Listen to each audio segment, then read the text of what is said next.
You ask Tiger to solve. This deals with linear equations with one unknown. The final result is a equals 3.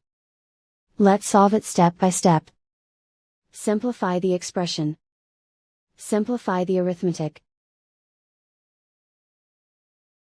Group all constants on the right side of the equation.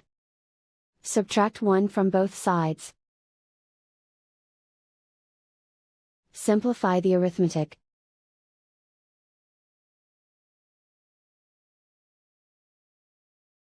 Isolate the a. Divide both sides by 5.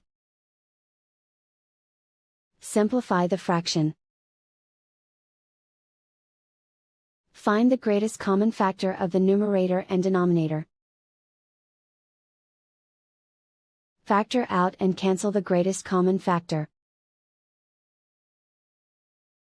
And so the final result is a equals 3.